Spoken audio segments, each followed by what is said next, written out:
And you are watching another edition of Blue Splits, even though I feel like Nania joins enough now. Might throw something in there for Nania, but with my good friend Michael Nania. Nania, what is going on? Doing good. Preseason is almost upon us. We got a night game to start us off here, a late one. So looks like we're going to 11 o'clock at night with Brady Cook taking us into the dark of the night. So I'm very excited for that. Yeah, I guess we'll obviously get into the preseason game in a little bit later into the show, but I think we're probably expecting the starters to play maybe a series, or are you even expecting the starters to play at all? I forget honestly what was the like rep breakdown of the last first preseason game. I don't think they played starters the first preseason game last year, right? I think it was like second game was like the rehearsal, and then third game was like the usual last preseason game, if I remember that correctly. But Glenn didn't reveal anything today when they asked him about it.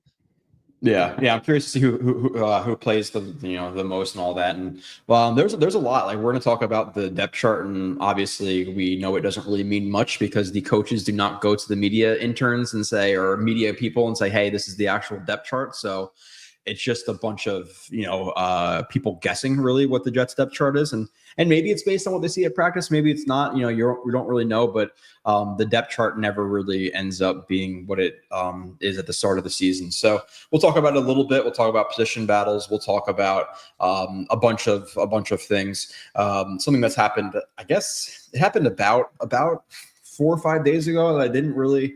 I haven't done a podcast since then, so I guess we can discuss it a little bit. But the Terry McLaurin thing, Nania, were you into it at all? Were you into trading for Terry McLaurin, a 30-year-old receiver who's going to demand $35 million a year? Does it seem like smart spending to you? You wanted to do it, I'm sure, right? Yeah. I was all in. I think, a player like this becomes available, you got to go get him. There's just no excuse, or you don't care about winning. So.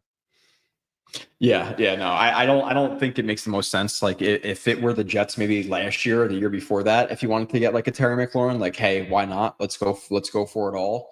But for a 30-year-old receiver, we're anticipating the Jets most likely being like, if I had to put my life on it, the Jets most likely making the playoffs and, probably 2026. Like I could definitely see it, but I would bank on them being a serious contender for it all, 27 and 28 and on.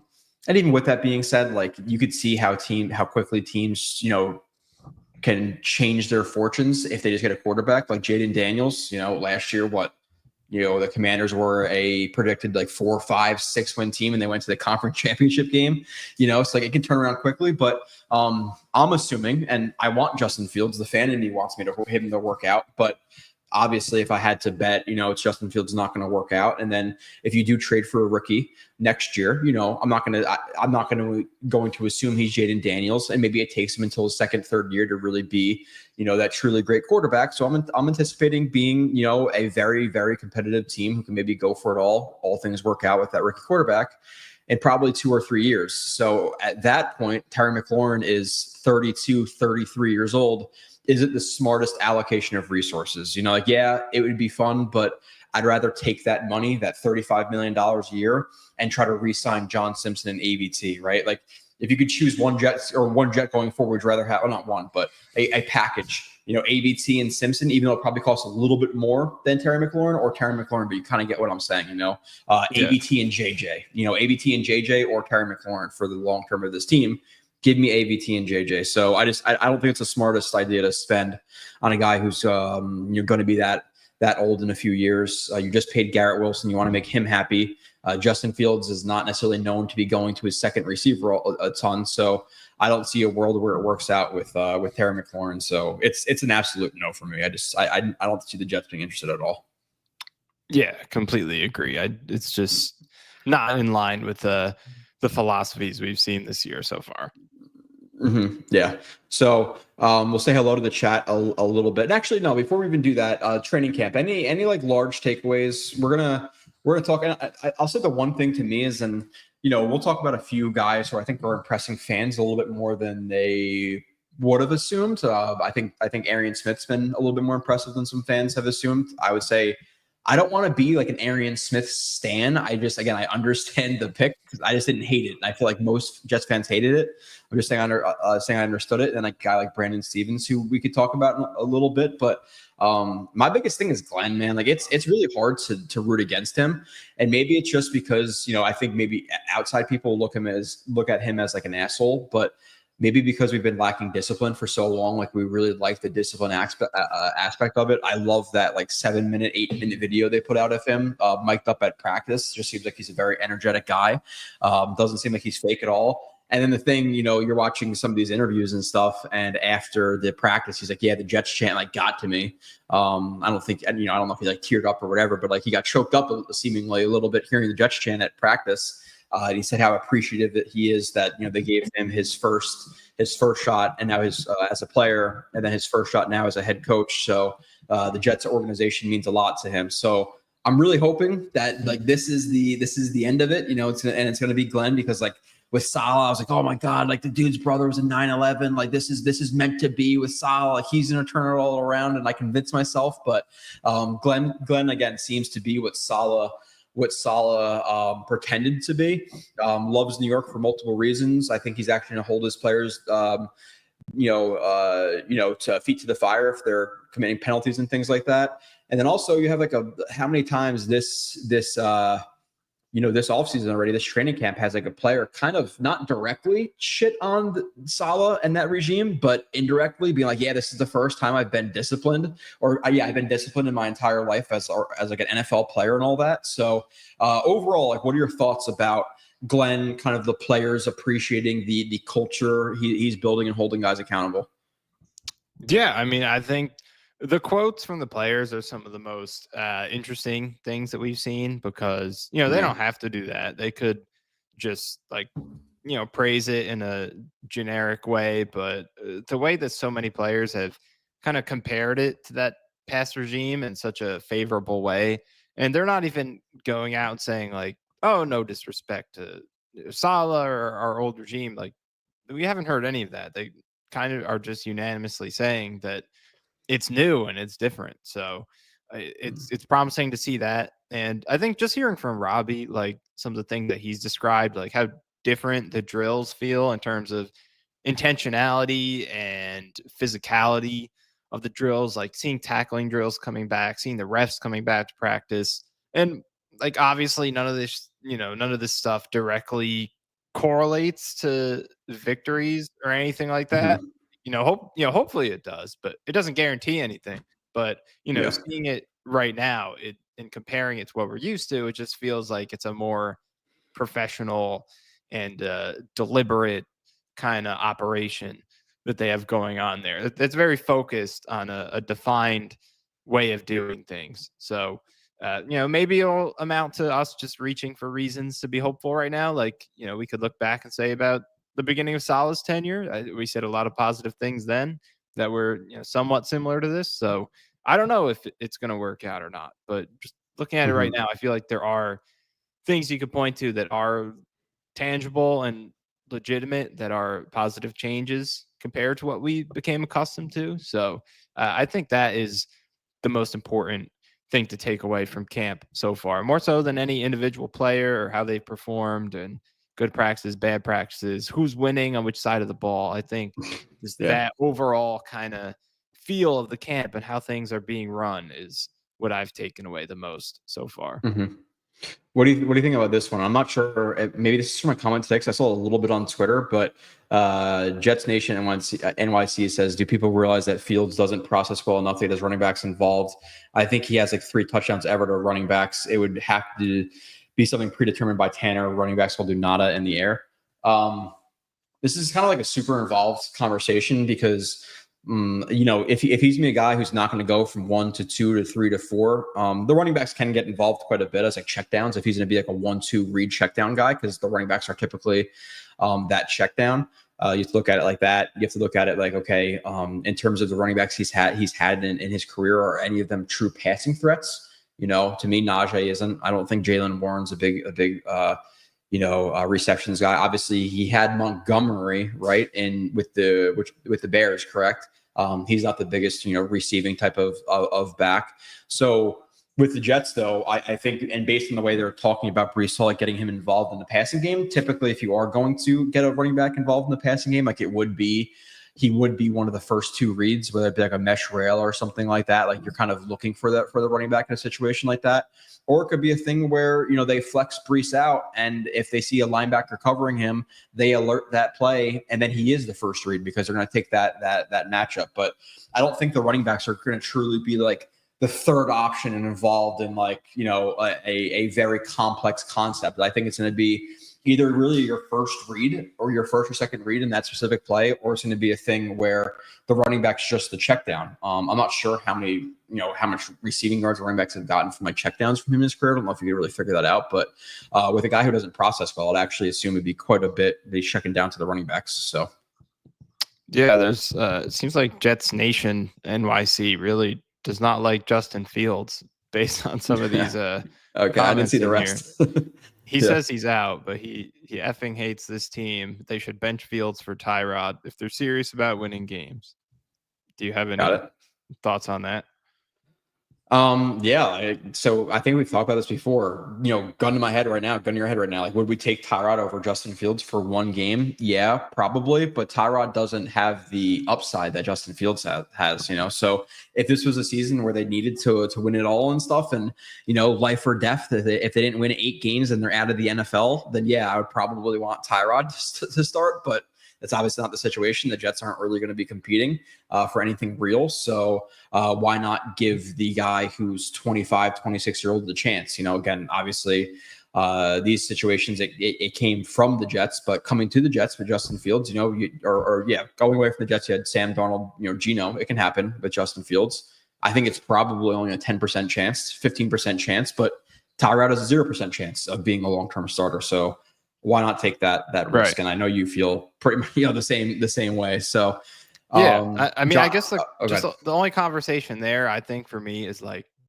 does it happen if they're 1-5, 1-6, something like that, and Fields hasn't shown any progress? I think that's an interesting discussion. And like, how much does training camp and the preseason, does the perceived gap between them right now, does that affect how much rope Justin Fields gets if they're 0-4, 0-5, or whatever? Like, I think that is interesting, because I don't think they would necessarily just ride out the season with Fields if we're not if we're clearly not seeing it through a few games, like a leap from him. Then I think we could see them make that change, just because they want to win games. Like, as much as they want to see him make a leap and support him, I think they're more interested in winning than that, even if they're not pursuing a Super Bowl. So I think that's a conversation. But Fields is going to start week 1, and he's going to get some time to work through being in a new offense and scheme. And like you said, that's why you start him. It's just because, like, I agree. I think, win a game today, give me Tyrod, but who has a better chance of getting them to 12 wins and making, being a Pro Bowl type player? For Tyrod, it's 0. For Fields, maybe it's 5%. Whatever that chance is, it's more than 0. So I think that's why they're going to roll with them. Yeah, exactly. And I think like you said, I don't think he'll have the longest leash ever. I also don't think his leash will be short. I think it's a thing like if he's clearly not the guy, he's losing games, and he's not going to be your guy moving forward. Like there's really no way we reasonably see him bouncing back for this, like enough to make us believe he's going to be our long-term guy. Then yeah, if you're 1-5, make a change. Like I'm not gonna lose my shit over that, because realistically, we don't think Fields are the guy. Like I think we're saying 10% chance, and that's maybe even high. So screw the home opener. I can't wait to see Blewett and Moss Nani in the parking lot. I feel like most times they make me go on defense for whatever reason, but nonetheless, I don't think Nani's actually going to be going to any games, but yeah, I don't know. plan on going we'll see. I think I'm going to 5. Okay. I'm making 5 home games, which is not definitely, but I'll probably go to Jacksonville on the road. But I don't know home games. Like, I'm all the way down in South Carolina at this point, so it's quite a hike. I just want to make sure. Yeah, after I flew up for the Denver game last year and back the same day, I didn't even get to see a touchdown. So like the scars are adding up. So I would just like a little bit of security in my investment. before I go all the way up Yeah. there. But we'll see. I would have to work on my route running. Although I don't think I create separation, so maybe I should work on my contested catching and just focus on that. Be like a Mike Williams type because I do have. Do I have height on you? How tall are you? Remind me. I'm 6 foot. Yeah, you got me then. So I don't have that. Maybe quickness is my best route. I got to work on my Yeah, I'm short getting old, area man. These route old game. knees can't Yeah. can't keep up anymore. That's true. I'm getting into my prime years here. I should be breaking out pretty soon. Going on 25 this year. So I'm getting to my second contract. I'm at my peak. You're on like 1-year deals at this point. So I should be I'm able on a to practice squad. Yeah, I should be able to win with the quickness game. Neil says, hi, Joe. Hi, Nania. Look forward to this live stream with you both. It's still early preseason. Anything you look to hearing specifically from camp or preseason games that give you insights on the offense? I don't really think you're going to get much schematical things about the team, based on what people are saying at camp, right? Like there's nothing I'm like, oh yeah, like what are they really going to give away? One, because they're not even allowed to really talk about scheme and stuff. So you're not really going to get much from there. Preseason games are super, super bland. So the only thing I'm really looking at is who's like legitimately getting playing time. I think snap counts matter with the team you're on. Like if Malachi Corley suddenly start getting all the first team reps and he was always lined up there with Garrett Wilson, it's like, okay, something goes off my head. We're like, okay, maybe he's a little bit higher up on the depth chart than I'd think, but past that schematical stuff, I don't really think you're getting so much. So really it's about who lines up with the starters, or guys starting to trickle into there. But past that, can't really think about much where we're really going to be taking away that's tangible. Yeah, I mean, there was Braylon Allen did say something interesting recently. Someone asked him about like, will this be more of a power run team? And he said, not really. It's still we're still an outside zone based team, which wasn't surprising, but it was interesting to hear someone say that on the team because that's what I expect based on what the Lions have done with Angstrand coming from over there. So I think there's somewhat of a misconception of like, the Jets will be a run first team. So maybe they'll be like a more power run team, more physical or something like that. I think it's still going to be a lot of zone. So it was interesting to see or hear Braylon Allen kind of confirm that. So there are little breadcrumbs like that in terms of scheme, but they're going to mostly keep that tight to the vest. And then in terms of preseason games, like for me, I try to look past, who scored the touchdown, who recovered a fumble, picked off a pass. I try to look past those things and see like who's making the most of their snaps on a snap to snap basis, even if it doesn't stand out too much. If someone makes 5 nice tackles and they don't miss any tackles, that's more impressive to me than, who got the interception. Or if they have a bunch of, good coverage reps or, say they had 3 catches for 20 yards, but every one of those catches was a really nice catch outside of their frame that was difficult to make. I look for things like that, like who's kind of making not the Lawrence Cager catches. Reps. Yeah, not like Lawrence Cager, Yak, or James Morgan, Hail Mary, Chaz Surratt interception. Although I think that was a nice interception. I barely remember it. I just remember Salah and Hard Knocks running down the sideline. So I try to look past those things. Yeah, no, for sure. And it's funny that you mentioned tackling too, because like and maybe what they're doing now actually works. It is crazy that you go to the NFL level and you don't really tackle it in live games. Like you don't ever actually work on it, and people and it like.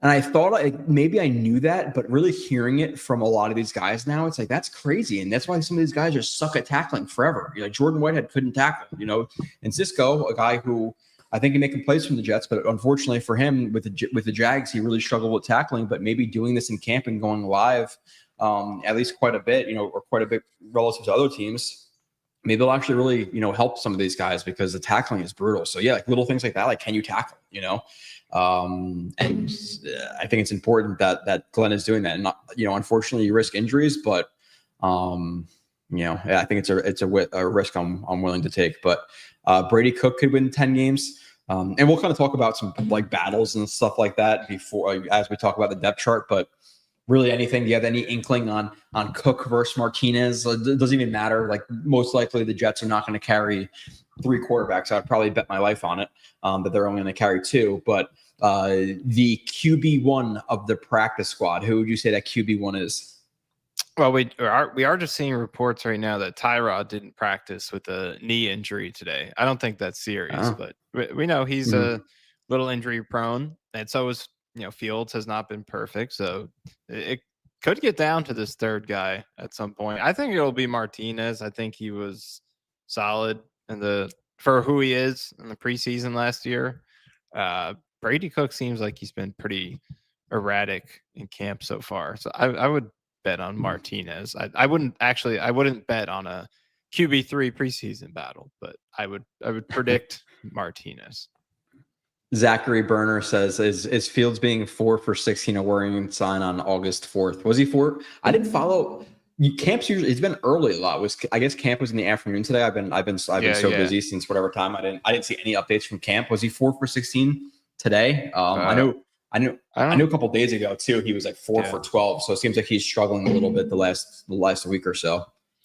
Yeah, I don't know. I didn't see any numbers for today. I know on the scrimmage there were some numbers being thrown out there, but I mean, in general, I just think looking at box score stats from camp practices is pretty useless, even if they're amazing or awful. Just even like Robbie, like in the beginning of that practice on Saturday, there was a point where I saw Robbie breaking down one of the drives the offense had, and he's like, 10-yard run from Fields on the RPO. Here's how it happened. Then he's a really well-placed back shoulder to Reynolds, but Sauce has perfect coverage and breaks it up. Like Robbie's always given this detail, and then you see the other reporters, and it's just like Jets offense stalls, field goal attempt, Fields 2 for 5. Like, awesome. That tells me so much. I feel like I was there reading your tweet. I could just picture it. This is like artwork. So yeah, I just feel like there's so much context that goes into whether a pass is completed or not completed. You could complete a pass and it could be an awful play, and you could miss one and it could be a great throw. So I just 4 for 12 obviously isn't pretty. Like I think that says more about how the offense performed as a unit than necessarily like Fields is struggling. And that's not to say he's been great or anything. I think he's obviously had some shaky practices from what we've heard. But I just don't like the concept of like, here are the numbers from the practice in terms of completions. What do we take from that? Yeah. This is how good the guy played. I just think that it's meaningless enough in regular games when we can watch it, to say, what was a guy's completion percentage, let alone in a scrimmage or practice that A, we can't watch. B, like, you don't know what the intention of it is. They could be running plays they know they struggle with because they want to get better at those plays. It's not a performance-based thing. I think that's something people miss about practice is they're looking at it like, how are people performing? Like, they're not trying to win. It's designed for improvement, facilitating improvement. Yeah. So it's not necessarily, the offense isn't going to run their best plays every time just because they want to score a bunch of points on the defense. They're trying to nail down things that they need to nail so they're prepared for the regular season. So I think there are just a lot of misconceptions in terms of how we look at training camp, analyze it, and react to some of the information we get. Yeah, I which one this comment, by the way, below me is complete bullshit, but nonetheless, I think that's a really good answer, honestly, because not only do you not have context of what exactly happened, like, and I always went to the example of Sam Darnold hitting Sharon Peak in the chest against the Vikings, and then it was an interception because Sharon Peak dropped it. So, like, if you went 4 for 12, and again, I'm not even defending him, I'm giving some context. Like, 2 of those were dropped, and one of them the receiver ran the wrong route. And then one of them, something else happened, like a blown, a blown play design. And then he really would have went 8 for 12 or something like that. And obviously he could be 4 for 12 where he just sucked. Like every single pass sucks. So you don't really know what exactly happened. So it's kind of meaningless. And then also, like you said, like practice isn't, let my offense beat your defense. It could be, hey, this play really struggles against cover 3. Let's run cover 3 against it and see what our guys do. It could be anything, it could be, hey, let's try to force this ball in a tight situation to Allen Lazard against Sauce Gardner on 3rd down, which that's probably a little bit out there, but nonetheless, like you really don't know what's going on. But Yeah, and I want to get to Jets Nation, who did not jump out here. He didn't jump out, so he still has some comments. But Verge Tibbs says also in one of Membu's first presser, he mentioned that he felt right at home because of the outsider wide zone running. I forgot exactly what he said. Do you remember anything about Membu saying he feels right at home? And really with the zone versus the gap, it's like even the teams who run zone the absolute most are running it probably what? 65%, and maybe 60-ish. that's even okay. So 60-ish. So you're still running power, gap, whatever, 30, 35, 40%. So you have to be good at both in the NFL. Like, it's not just like, oh yeah, good, he's just a zone guy. Like there's preferences and stuff, but you really have to be well-rounded. You can't just be like, oh, just the zone guy who can move, because then the 40% of power plays gap, you're going to get destroyed. So, and I think Membu's fine in either. Membu, again, to me, is much more farther along in his pass blocking than run blocking, so he'll have to work on the run blocking regardless. But do you remember this quote at all? And if you do, do you put any stock into it? Okay. Jets Nation NYC he's still here. He said it was pathetic how Nania got shit for his Tyrod tweet. Now why? Because the Jets content community is a bunch of blowhards who always spin positive propaganda. It actually hurts the team. No accountability. So I'm hoping, I guess we're the content community, so I hope we're not blowhards, Jet Nation, but nonetheless,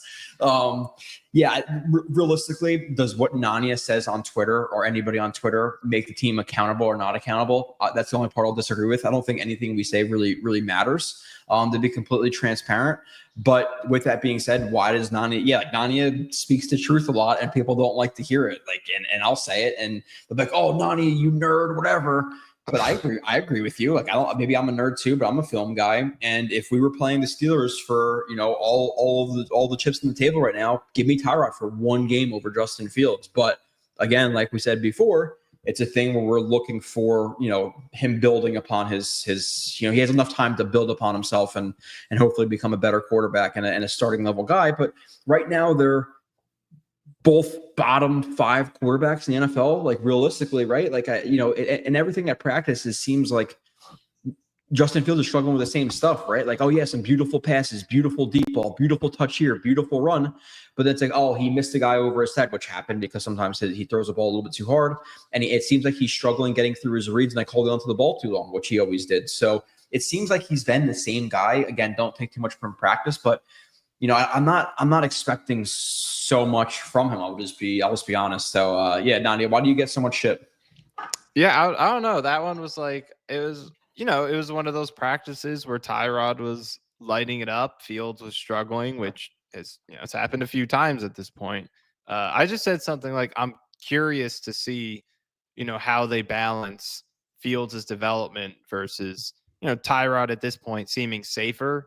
And just to see like what that rope, what we talked about earlier, what will that rope be in the regular season if Fields is struggling and you have someone in Tyrod who's, really run the offense well for you throughout the summer? How do they balance that? How much patience do they have with Fields? Mm-hmm. But I guess people misconstrued that to, me saying bench him right now, start Tyrod in week 1, which is not the case. But Fields seems like a very polarizing player. His fans seem to be very people say some strong positive things about this guy. Like the Bears made him play with handcuffs behind his back or something. Like, I don't know. It seems like they act like he has had zero chance to succeed whatsoever, has never done anything wrong. Mm-hmm. And then you have people who think he's completely incapable of, like, he's not even an NFL player. So I don't know. I feel like I view him, and you as well, or anyone who's level-headed looks at him a lot more nuanced than that. But he's got some strong fans for sure, to say the least. Yeah, I feel like with not maybe with Fields more so, like he's a following for whatever reason, but you had it with Zach, you had it with Darnold, who like no matter what they did, like that. Who's that one guy on Twitter who like apparently played the NFL, but he's the most like blowhard guy for Zach Wilson I've ever seen. Chris something, whatever his name is. I know who you're talking about. Literally anything that Sam Darnold or that Zach Wilson did was not his fault. It's like, dude, he sucked. Like, I get it. Yeah, we there are certain situations where the coordinator didn't help him or the scheme or whatever, but like Zach Wilson's trash. Like it's there's a reason he's on his 3rd team now. as well as Justin Fields, but he bounced immediately from where was Zach Wilson was on the Broncos last year, right? Broncos and now the Dolphins, and he's gonna end up playing a game this year with the Dolphins, and it just seems like, by the way, with them, is shit just like is falling apart there. I think McDaniel said something today about they're like, oh, why is it a great day? He's like, oh, it's another day closer to death. So I was like, oh my god. And then you had like Tyreek Hill, who's saying that a change shouldn't be in on third down short yardage situations, and that's how they can fix their third down woes. And then I think he also admitted, I guess the Dolphins are in my like algorithm now because they've been entertaining. Like Tyreek Hill, so this is the first year that he understands the offense, and this is his fourth year with the Dolphins. So like this is your fourth year, and you're finally admitting they actually understand the offense. Like I think the Dolphins are going to be an absolute train wreck. And I would love to see Zach Wilson hopefully play the Jets. That would be fun. Like I don't think he's a bad kid, but would I like to see him get speared by Will McDonald? Like no doubt. So yeah. Have you heard any of this like Dolphins drama? Because there's been a ton of it. Yeah, I've seen some of it, and they've had some big injuries too. I mean, Cater who was out for the year, who was like the only somewhat reliable corner. He's good. He's like the only reliable corner that they had. They picked up a couple of Mike Hilton and Jack Jones, veteran guys, but neither of them are anything reliable. So Dolphins kind of in shambles right now, at least from our admittedly biased perspective, but they got some issues going on over there. We try to be like somewhat of it. We try to be unbiased. The Dolphins, I definitely hate the Dolphins. Like we have a Pats fan here who's talking shit, whatever. Realistically, with Pats fans, I understand. Like we get cocky after a 10-win season. If we had 6 Super Bowl rings and a lot of them coming within the last 20 years, like I would talk a lot of crap too. So for people who hate the Pats fans, it's like, yeah, they won a lot. It is what it is. But Dolphins fans talk like they've won something and they haven't won a playoff game in how many years? It's been 21 years. I know the Jets are not this century, right? Yeah. Which at least the Jets won a game, won a playoff game in 2010. So yeah, we haven't made it in 14 years, but at least we've won. So obviously we're talking like misery to misery, but obviously we're both really shitty. Apologies to the Dolphins fans. You have won a playoff game this century. Okay. So one game in 25 years, we had one at least 10, or in 2010. So obviously both poverty the last this century. Yeah, Pats fans, it is what it is, dude. Like we would all be assholes too if we won. Not giving them an excuse, but Dolphins fans are very clearly my most hated fan base in the NFL. So yeah, and you mentioned a little bit before. Actually, did we talk or did I talk last week about the Fields injury? I think that was post, or maybe that was pre-Fields injury. Obviously, that was a whole thing. I think that was like the day after. I recorded maybe or slightly after, but very nice that he only dislocated his toe because, and I get it. And Robbie, I think over time has become more, and obviously he's a fan as well, but he's even said it, like once you cover the team a lot, you become less of a fan, which I guess I cover the team. I'm not going to say I'm less of a fan. I think I kind of am the same as I've always been. But he said, like, basically relax. Like, everybody calm down. Wait until the medicals are out. But, like, the Jets fan to me assumes the worst with absolutely everything. And I'm not going to – it wouldn't have ruined the season for me to not have Justin Fields. But I wanted to see him, young guy. They like to play for him, good leader, all that stuff. And I'm here thinking, like, oh, he tore his Achilles. He's not, non-contact injury, which we heard from some beat reporters put it out there that was non-contract. So I started freaking out. Not freaking out, but I started getting a little bit pissed off. But yeah, Fields injury, obviously we dodged that. Past that, there really hasn't been much serious, right? I know Josh Reynolds limped off the other day. I know Gibson limped off, and Boyd limped off. But have you heard anything in terms of the severity of those guys, or has nothing like came out yet in terms of the medicals with those guys that you know of? I think those Glenn talked earlier about injuries. I think those guys were fine. Who'd you say? Josh Reynolds and did you say someone else along with him? Josh Reynolds, Boyd. I think Gibson limped off the other day, right? Oh, okay. Yeah, I think Reynolds is back. Quinnen and Simpson are kind of week to week, I guess. Looks like they'll be out for this week of practices. Back for John Simpson, calf for Q. Boyd they have shoulder injuries. They're out this week, and Malachi Moore has a oblique. So all those guys are kind of like out for this week, TBD sort of injury. Yeah. Question here from Connor, or our very own Connor, who's been killing it, going into practices and all that stuff. What's up, guys? Nania Parsons. Any comment on Parsons? What are you? And like, this one's a little bit more understandable for fans wanting it because he's 25, 26, right? But what are your thoughts on Parsons? Would you obviously you have to pick up the phone, right? If they're calling you, you have to pick up the phone and just ask. But what extent are you willing to go for? Again, 25-year-old, 26-year-old edge rusher, so and top 3, top 5 in the league at his position. But again, the Jets aren't going for it all now, so is it a little bit like mistimed, or do you think he's young enough that you have enough of a cushion to to bring him in? Yeah, I mean, this is a lot more realistic than like a McLaurin because 26-year-old future Hall, I think on a trajectory to be a future Hall of Fame edge rusher. So premium position in his prime, has been dominant every year. This is someone you could rely on to be the best player on your team for the next at least 4 to 5 years. So that's someone who it makes sense to trade whatever giant package you got to trade, give him a record-setting contract. That's a lot, but if there's anyone who's worth all of that, it's someone like him.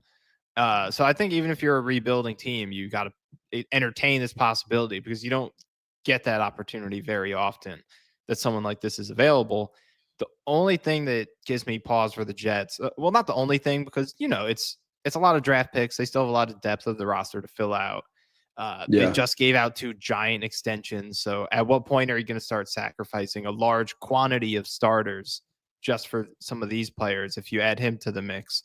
And then there's the culture thing. Like, he's very outspoken, vocal. Does he fit the culture? Mm-hmm. So there are some concerns, but the main thing is that the Jets don't have their franchise quarterback yet. So if they give up most likely you're saying at least your next 2 first round picks, mm-hmm. it's going to become really difficult to get that guy. You won't be able to draft him, and you're going to lose the ammunition that you might use to trade up for that guy if you need to. So that's what gives me the most pause. If the Jets had a young quarterback in place and they weren't worried about that, then I would say, by all means, put yourself at the forefront for that, especially because, Jets are in the AFC opposite conference. I think the Cowboys would love to trade him to the Jets instead of the Chiefs or the Ravens or something. So yeah, it would be a great opportunity to jump on, but it definitely would put the Jets in a tough position in terms of like, how are they going to get their quarterback at that point? So I don't think it's a ludicrous thing to entertain, but definitely a complex thing for if it does become a legitimate option, a complex thing to unpack. Yeah, I'm 1,000% with you. Like, I think the McLaurin thing was ludicrous. If you wanted Parsons, like, I understand it, but I'm with you. Where does the capital then come from to get your franchise quarterback? Like, assuming the Jets win 6, 7, 8 games this year, if you don't have your next 2 first round picks, what are you trading to get that quarterback? So yeah, I would love it, but at the same time, I'd rather save that capital. And at a certain point, like, it's great to have a bunch of blue chip players. Obviously, like, Parsons would come in and be a top 3 player on this roster, right? Like, immediately. It's him, Q, and Sauce and Garrett. Like, and that's indisputable top 4 right there. So he easily becomes one of the best players on your roster, if not the best player on your roster. But like, you also need to build depth too. Like, again, at that point, are you going to be able to sign Fashanu when he's up for a contract, and Simpson and ABT and McDonald and JJ? Like, you have a lot of guys to sign too. Like, you need some like role players as well, and just like solid starters. So I don't know how the money would work, but yeah, for me, it's just a thing where I rather keep the capital to get the quarterback. Once you get a quarterback, trade for whoever. Like, I'm down with it, but they don't have their guy yet. So Fields is not starting at 0 with Garrett and Ruckert next to him. You're talking about Ruckert, Kev, like, I get it. Garrett, yes, but you can't put Garrett and Ruckert in the same conversation. I get that they play the other OSU, but then can you say Myers as well? Like, they're different stratospheres of players. I think Ruckert on a good team may not even make the roster, realistically. And right now he's tight end 2 or 3 for the Jets. Actually, tight end 1 based on the depth chart, but Rucker has been the definition of a jag at this point. So he's not starting at 0 with, I would say, his offensive line and Garrett. That's how I would phrase that, right? But I don't think we're considering Rucker anything to write home about right now. Connor Long says, by the way, I'm ready to cook in JetX Fantasy this year. As a rookie at the site last year, I was learning the ropes. Now I'm locked. Was it your first year doing fantasy though, Connor? Because it's not like we do the league in any specific way, but our league is pretty basic. The only thing I like about our league, and I like in all leagues, is the is it FAAB, the free agency like bidding thing that we do. But yeah, we'll see, Connor. I always love fantasy. It's so fun, like re-downloading the apps to the phone. Football is coming back. It's just such a great time of year. Such a great time of year. DLW Fields is going to surprise. I will check back after week 1 for the apologies. I know they won't come. I don't think anybody's going to apologize if he has a good week 1 because it takes a lot more to determine if he's successful or not. But it's fine. Like, I'm off this. Go take care. Big Fields supporter, but I guess he supported Fields with the Bears. He supported him with the Steelers. Now he's going to be the Jets. And, there's a reason he's on his 3rd team, right? It's not like he's been Patrick Mahomes. And if for some reason they just keep shipping Patrick Mahomes around the NFL, like he struggled. The Steelers decided to go with Aaron Rodgers over Fields, or just a different direction over Fields. So it is what it is. Like, I'm not here to argue. He's been a below average bad quarterback in the NFL at this point. It just is what it is. Mason Taylor didn't practice today. I saw that as well. He's a guy who's been seemingly impressive at camp. It seems like he gets quite not quite a few, but at least a few touchdown catches. So it seems like Mason Taylor is starting off pretty well with the Jets. But again, Zachary Turner. And this is something that I thought about the other day. It's funny that Kate Delgado said this. But has an ankle, and then he says Delgado, or Kate Delgado says we all have ankles. Which when they say that, when it's like, Q has an ankle, or he has a shoulder, like we get what they're saying, but it is funny that they don't just follow up with injury. Like, Nania has a knee. It's like, I think most of us have knees. Unfortunately for the few that don't have that would knees, be a good follow-up. I feel bad. If I went to a press conference, I would ask that. Just to clarify. We knew Quinnen has a shoulder. Why did you have to specify this information? Does he have two shoulders, Coach? Oh, that's a good one. Like, does he have a second shoulder? One? Because if he has one, this is very concerning. I gotta write about this. Did we get D tackle help? Like, yes. Help. Is it? We got new D tackles. Are they going to help? Are they going to help? I don't know. I think if you had to take this year's this year's group of D tackles versus last year's group of D tackles, who would you take? I think last year. Is that crazy? And I don't like them, but I don't know. There's just I like Coward somewhat. I don't really like anyone else on this depth chart, to be honest. So at least Solomon Thomas was like good in his role, or he's worthy of that role. I don't know if anyone in this unit is even at that caliber. So, and Kinlaw should not be a DT2, but I mean, he could do something. Some of these guys, I just don't know if they could do anything between on this first, it's a preseason depth chart, but they did have Tufele above Leonard Taylor, and he's done very little to nothing in a lot of games in the league. Yeah. Noddy is 0 as a pass rusher, and hopefully he's decent against the run, but his production has kind of fallen off. He fell out of Kansas City's lineup over there. So some of these guys are just, they might go out there and give you 0. So it's a pretty weak position. I'm not very optimistic about it. Thoughts on Sabo's new X post on Fields? Are you aware of what his big post was on Fields? I'm not sure if I did just look at it. I could pull it up here if you want. Yeah, sure. Go ahead.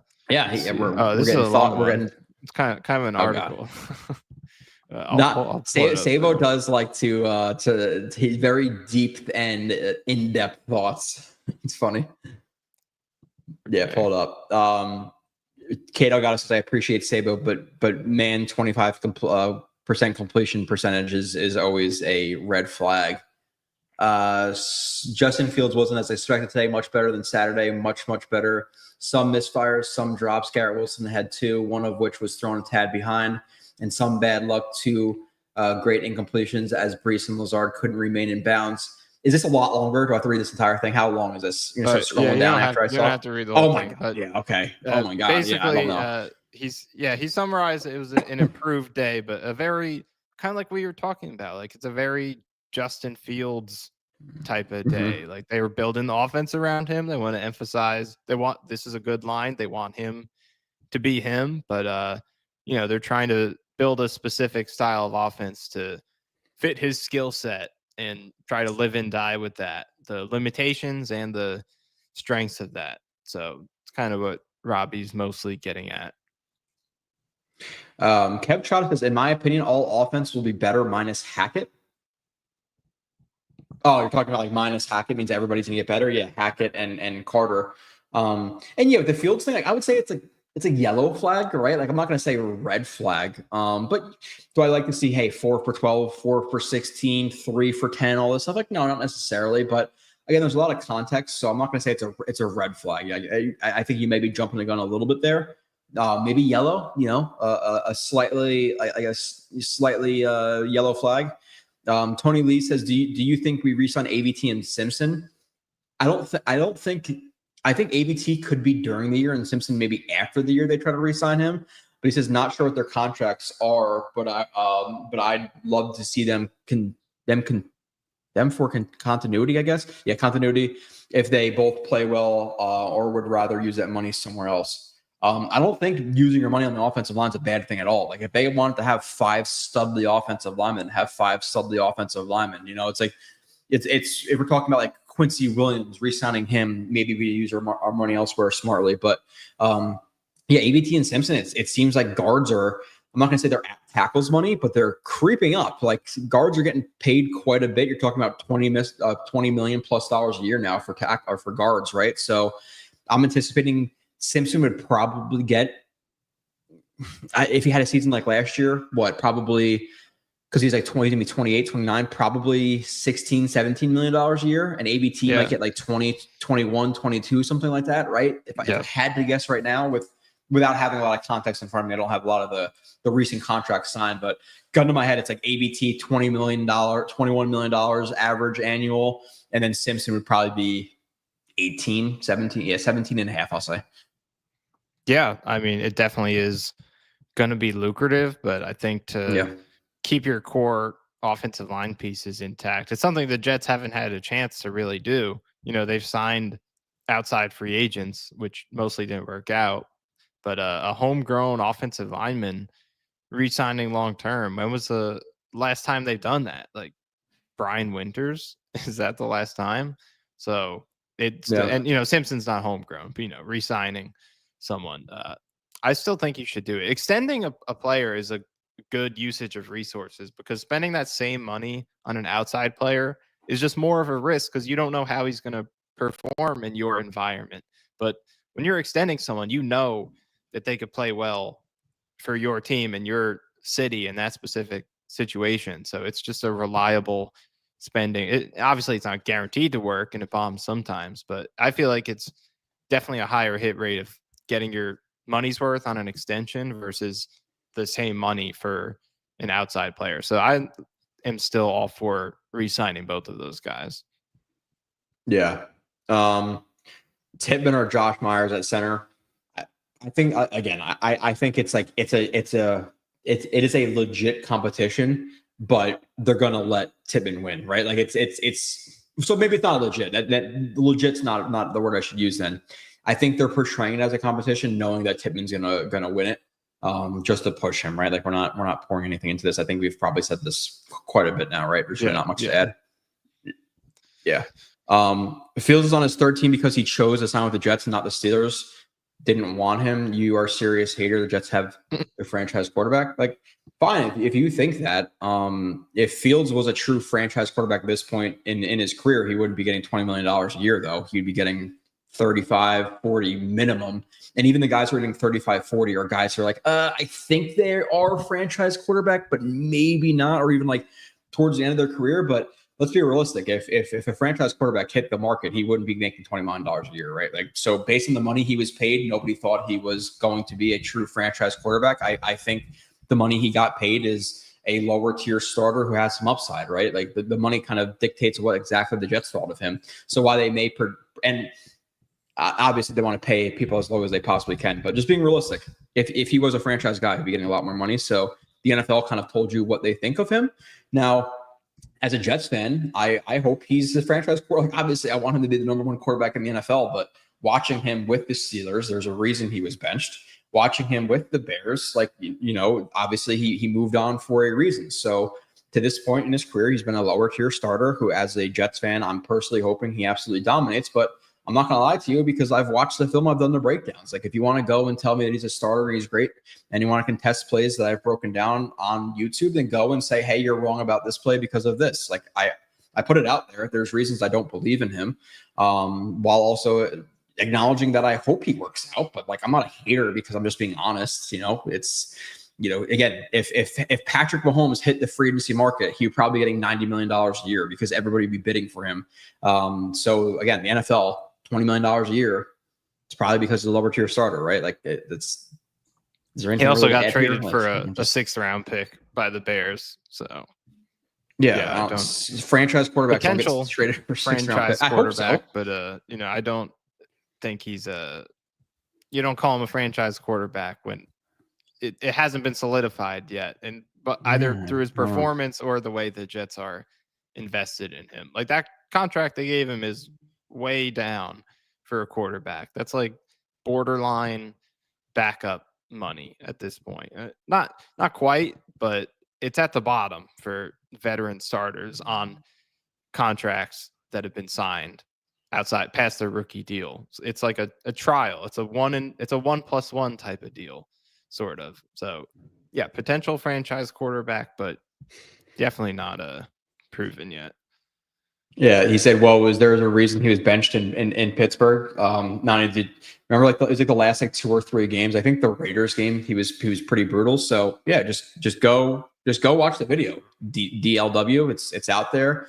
Type in Blewett Fields, watch the entire thing, and then we could talk. Like, I put up plenty of plays where he's quite a bit late, completely missing guys, seeing guys open and not throwing the ball, staring at his number one receiver, not progressing well, not making pre-snap determinations on coverages, and then throwing into crowded windows, throwing just bad balls. It's just like, I don't know. Like, people act like he was dominating in Pittsburgh and he got benched for no reason. Like, he's a good locker room guy. He's young. Don't you think that the Pittsburgh Steelers would like to see him succeed and sign him to a bigger contract? They realized that they were winning in spite of Justin Fields, and they played Russell Wilson. Like, it's not, they didn't just bench him because they hated him. Why'd they bench him then?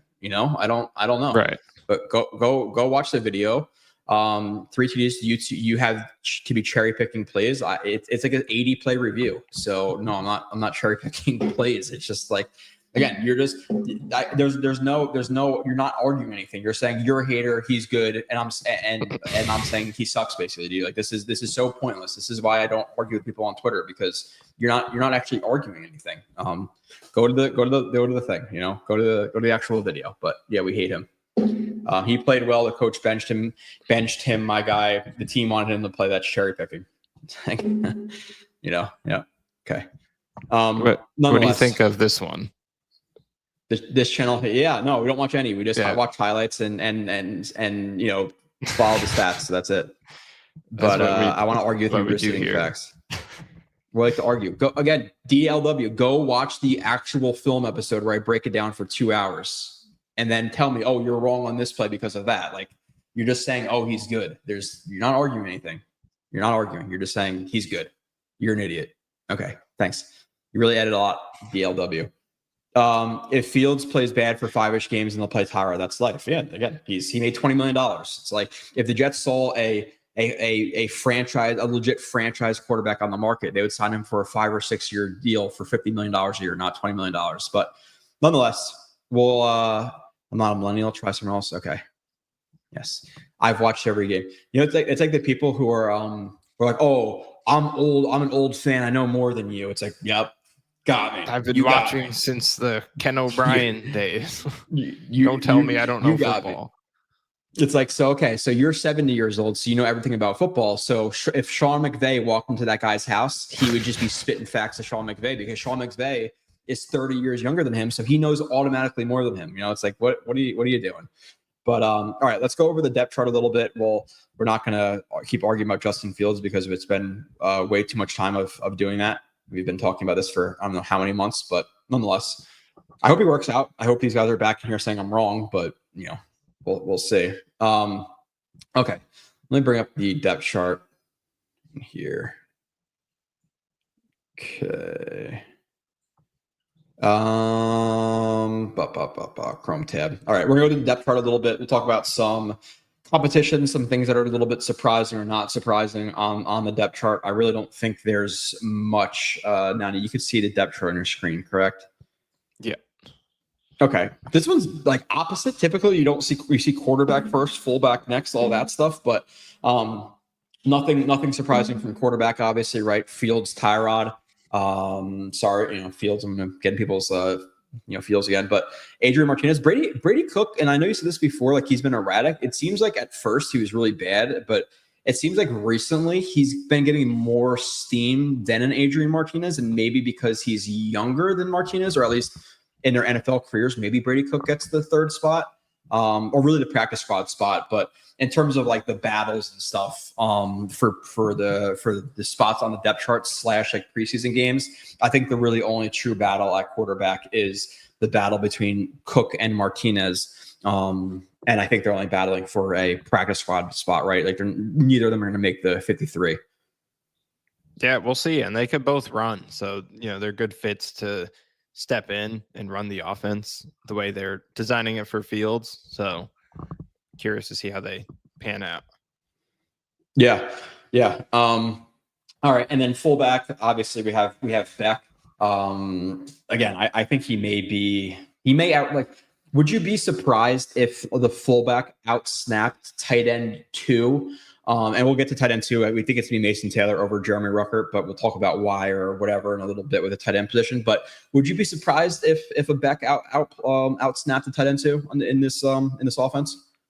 No, I don't think so. And I was thinking about this earlier. Like maybe they'll run some more 21 personnel instead of 12, just because, how much are you going to force 12 personnel when your second tight end is Ruckert? And I know, they're trying to talk him up. He's listed as the tight end 1 right now, but they'll see pretty soon that he's not an ideal second tight end, and unless he's improved a lot, which, could happen, but I'm not going to count on it. So unless that happens, it's that dilemma of how 12 personnel is integral to what Engstrand was doing in Detroit. It's great for quarterback running quarterback offense. How much are you going to force that when you don't really have the personnel for it?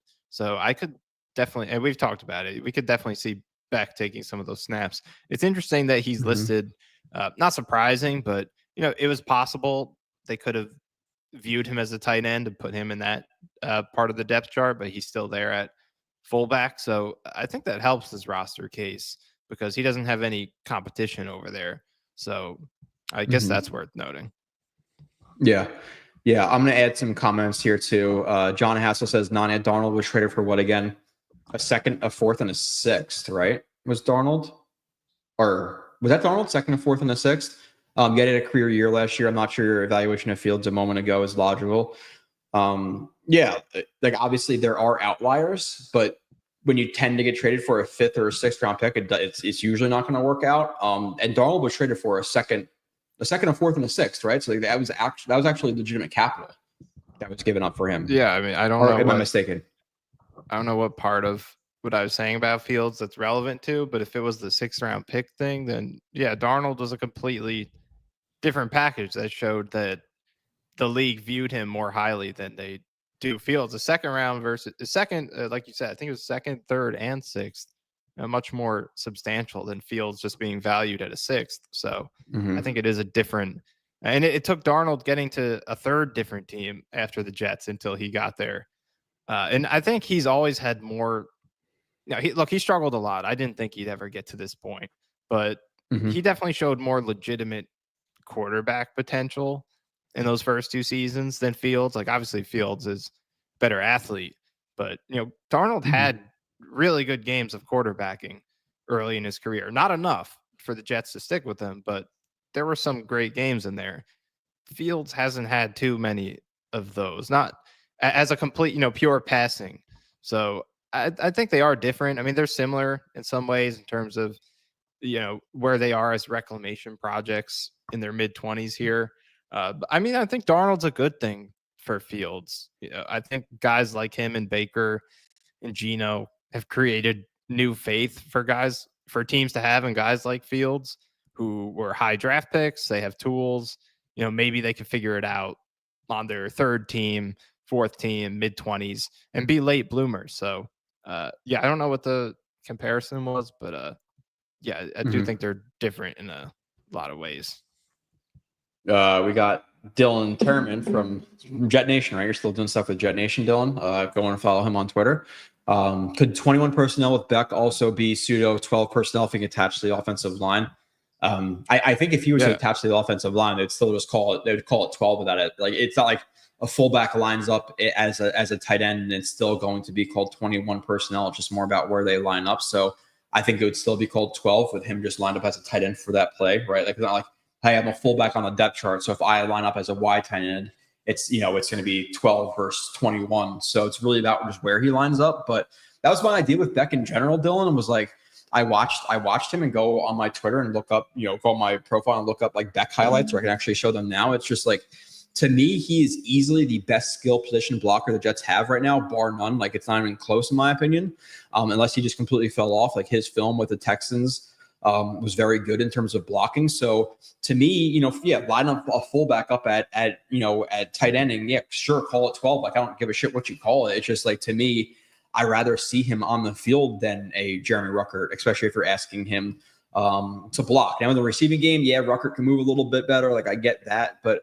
overall as a blocker, it's Beck all day over a Ruckert. So whatever you got to call it, 12, 21, whatever. If Beck's involved, sign me up over a Ruckert. But we haven't been hearing a lot about him in camp, which, how often are fullbacks talked about in camp, or even like. I'm sure he's not doing a lot in terms of the receiving game. And those are the things that are easy to notice. But like, in a scrum of 22 guys, are you really paying attention to the fullback picking out a linebacker? Yeah. Like, probably not. But yeah, to me, again, 12, 21, whatever it is, Beck should be seeing the field quite a bit. So. Yeah, and in terms of the stats and stuff, they would track that as 21 personnel, because any site that tracks that just goes with like the players' listed position, not where they lined up. So if they do that, then they'll end up being listed as a top 21 personnel team. But it could definitely, like you said, end up just essentially being 12 personnel because he's lined up in line attached to the offensive line. So it could end up sort of like that. Yeah. So you're saying, so if a fullback lines up at tight end, it's still tracked as him being a fullback? Like, because they basically just pull, like, he's listed as a fullback, so he's a back on the field. So I don't think they pull, where did he line up or anything? Because then I think, if you had a running back and he lined up in the slot, if you play like that, so I think they're just going with like, what players did he put out there? And he is listed as a fullback. So this kind of where it's just how they pull the data, because it's the position they're listed at. I feel like that's a little bit flawed though, because like a fullback can play tight end. Like, it's just like I think it's a flawed way of tracking it, because he's not truly playing a fullback role. Like, a fullback role, like, you have to be in a fullback area. Like, you can't be attached to the line. So if you line up as a wide tight end as a fullback, it's just going to be considered again like you're. I don't like that they track it like that. So actually, I guess I'm wrong on that, Dylan. But nonetheless, whether it be 12, 21, get Beck on the field. I think he should be the one playing the next amount of reps over, or the next most reps over or after Mason Taylor. Like, he should be seeing more reps than both Ruckert and Stone Smart, who I think is gonna be a quasi receiver anyway. But yeah, Beck can line up everywhere. Like I'm pretty sure. I think you said this a couple of streams ago. Like he started out as a tight end in the league. We saw him run routes. We saw flashes of good hands. I've seen him block good at fullback. I've seen him block good at H-back. I saw him block good at Y tight end. I saw him split out running routes, one-handed catches. I'm not saying he's LaDainian Tomlinson or anything, but like it's a guy. I think he's the least talked about guy in the Jets. In terms of like relative to what I think the role should be on this team or just like skill overall. But nonetheless, thought Ruckert would be a good inline tight end according to AG.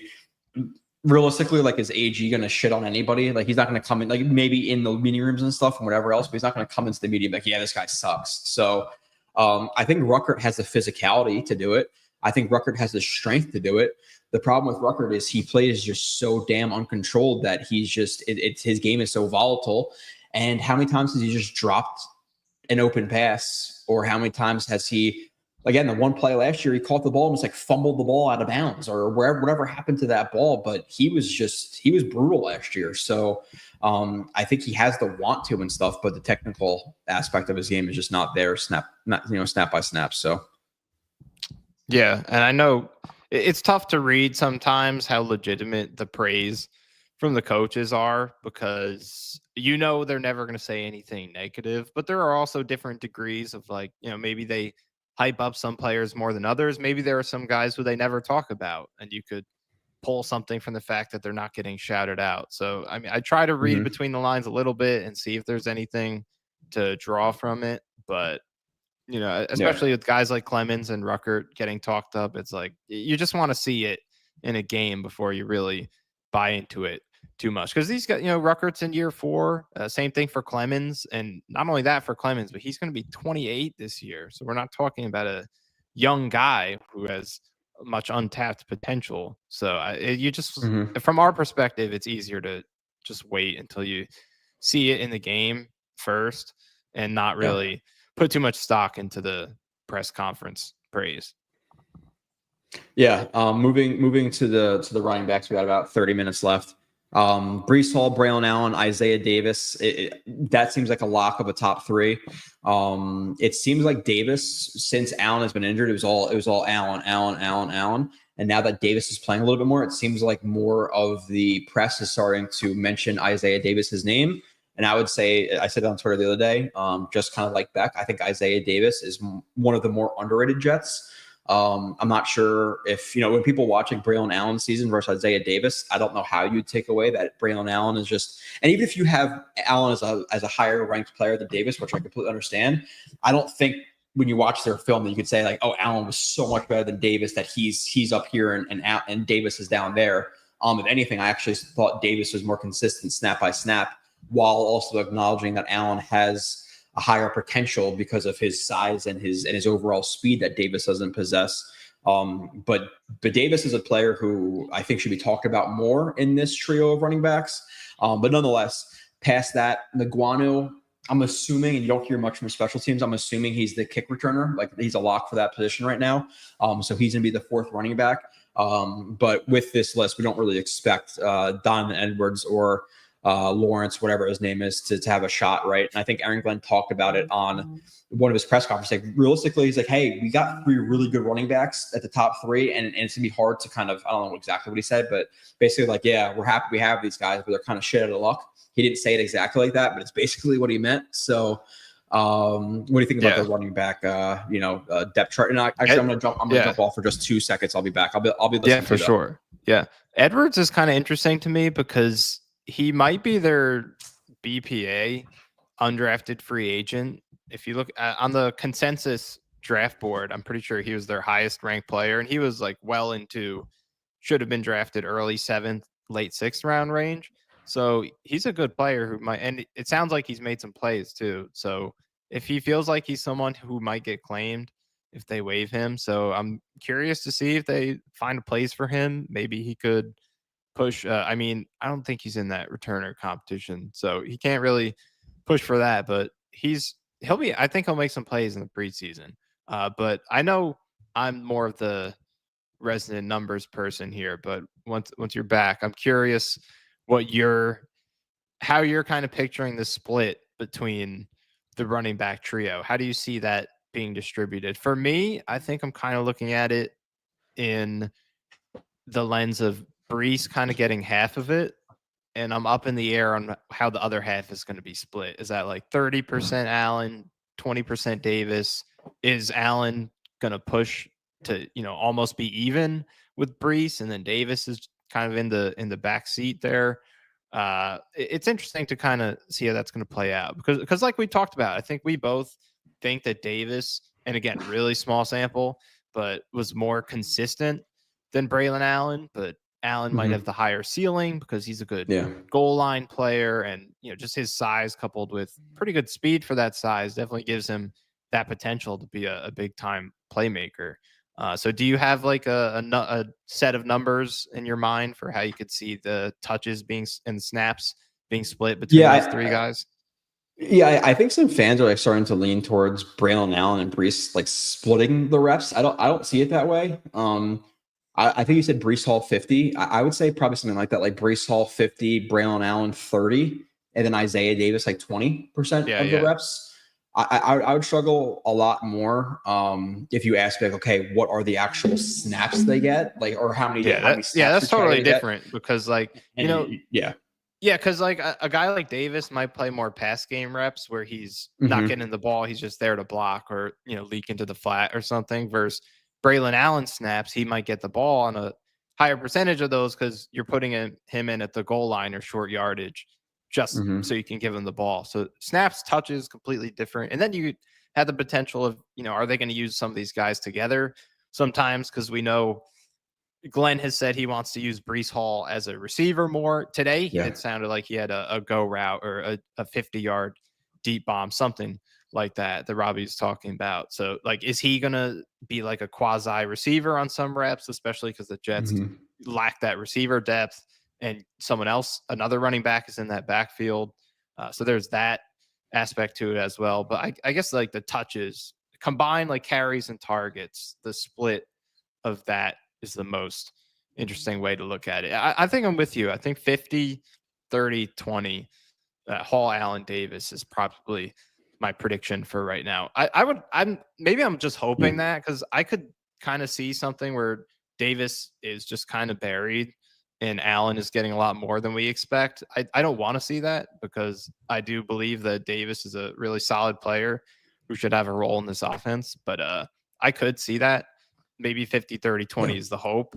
But I could see that transpiring.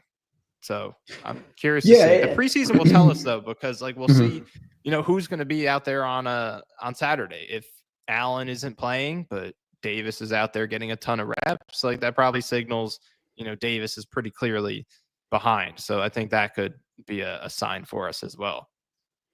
Yeah, no, it's like, and Glenn praised Davis in the media the other day, and I don't think it was just like coach speak praise. Like he went a little bit above and beyond with Davis. So I think he actually does legitimately like him. And based on everything I watched, again, he just seems like a very consistent, get me 4 to 6 yards guy, fall forward, make the right reads. Like I like him. So 50, 30, 20. But in terms of like the running splits and all that too, then you also have to consider fields. So it's very hard to predict exactly. Like I could see Breece Hall having 1,200 yards if he really obviously turns it back on and stuff, or I could see him having 700 yards and Justin Fields having 700 yards and Allen having 500 and Davis having 300. Like the splits are so variety, or there's so much variety in what can happen, but no skills. With the super chat, which we appreciate. It says rewatch 2021 week 1 game or 2022 week 1 game recently for other reasons. Could hardly recognize rookie Breece by running style compared to last season. His first game ever was against the Ravens, right? Yeah, the Ravens. That was all their rookie year. So I don't think he went off. Yet another Jets game that I fly up to New York for to see no touchdowns. Yeah. Oh, actually, they got. Didn't Tyler Conklin get one in garbage time? Yeah, it was like 31-3, and then he scored. It was like 31-10. Just a lifetime core memory right there. Yeah. No, I guess we're talking about in terms of movement skills. Realistically, like his and numbers prove this because they track this now. Breece Hall was more explosive and faster in year one than he was last year in year 3, right? So you're He hoping was that he faster in returns. the post. The It was yeah, ACL, right? Post ACL post year ACL. than Yeah. last year. But like now it's coming out that like, and I've heard, I don't know if, I think he talked about it. Like, so he was playing injured all of last year. And that's the only thing that made sense, right? Because people are like, oh, well, longer after the ACL injury, he'll get faster. It's okay. Then again, why was he, like you just said, faster the year after the injury than 2 years after the injury? So he must have been injured. And maybe that's why he was falling down into contact, because he knew the play was over and he doesn't want to hurt his knee by driving or something like that. But his acceleration and top speed numbers were clearly all down last year. So maybe it was an injury and he bounces back to be the guy that we think he should be, this year, because his game is not built off of like really clean vision and stuff like that. Like his game is built off of like he runs like a freaking horse. So when you get him into the open field, he's hard to catch. And that's what a lot of his runs were just him outrunning people, at times. So he's not a player who's going to be consistently getting you 4 to 6 yards. So if you take away a guy's explosion like that, then he's going to have a bad season. And that's why he didn't look great last year. So we're hoping that it was an injury, right, at this point, because it's really the only realistic thing you can kind of, dive. That's the only way to Yeah. And explain, I know he I guess, said, what happened. I think it was in the summer, like May or June. He said that he was playing through an injury at the end because he did miss, I think, one game. Yeah, he missed one game with a knee, and he was questionable a couple times with it. So he said he was playing through that at the end of the year, and I believe he bypassed surgery. But I think even prior, so that was there. We know about that. But I think even prior to that, going back to the beginning of the year, there had to be something nagging that he was playing through, because it's not like he's, was playing well and then when that knee injury popped up, he didn't finish strong. It was, you go back, that Broncos game in week 4 was one of the worst games that he played. There's that Bills game in October when, remember, he's running down the sideline. He kind of just got caught up to, couldn't finish that touchdown. So I think there had to be something, because it was, he just did not look like the same. It would be, if he had this season, if you flip these last 2 seasons, that would make sense, because he's coming off an ACL injury. But it doesn't compute that he looked more athletic in coming off the ACL injury with a worse offensive line, with the worst quarterback making the box stacked compared to last year. So hopefully he is and especially if he plays a smaller role too, I think that could be beneficial for him, because there's more juice that he could give on every play. Like, I want to see him shoot for 5+ yards per carry this year. Even if he gets less carries, if he could do that, he could be a very explosive weapon for them. And you combine it with Fields, who's probably going to give you like 5 to 6 yards per carry on his own, and it could be a really explosive run game between the two of them. Yeah, Breece Hall is what he was his rookie year, and then you add Justin Fields, who we can talk about him as a passer, but as a runner, he's a top 3 quarterback in the NFL. Plus this offensive line, like the running game could be really dangerous this year. So, and that's what a lot of the Jets' success depends on, is their running game, obviously for their offense. So, but looking and going back to the depth chart, moving on from running back, we got tight end. We talked about it. I think Ruckert's only above Taylor because, and again, I don't know if the coaches are giving them like agendas or something like that, but Ruckert's been here for a little bit. Maybe that's why they're putting him above Mason Taylor, but we pretty much expected it to be Mason Taylor 1, clearly, or Jeremy Ruckert 2, and then Stone Smart 3, even though I almost think he should be more labeled as a wide receiver. I think he can do more wide receiver like things than tight end things. Like, I think he'll be more of a big slot than a true. Do you ever want him in line? I don't think there's ever a situation where that's something you want to see. Yeah, no, not like if he was in line and like he like sifted or something like that, or like blocked in space from that S, like, yeah, okay. If he's blocking in space and something like heavy lateral movement type play, then sure. But yeah, he's more of a receiver than a tight end. I mean, I would almost like if you look at the receivers, I think where they have Lazard listed, it just says wide receiver, but I'm pretty sure that's slot if you look at the guys who are behind him. So I would almost rather Smart compete for that role and push Lazard. They have almost the same exact frame. Lazard is actually an inch taller than him and a pound heavier, at least how it's listed. I would almost rather him compete for that big slot. If that's, how Lazard is listed and being used right now, I would almost rather see Smart compete for that.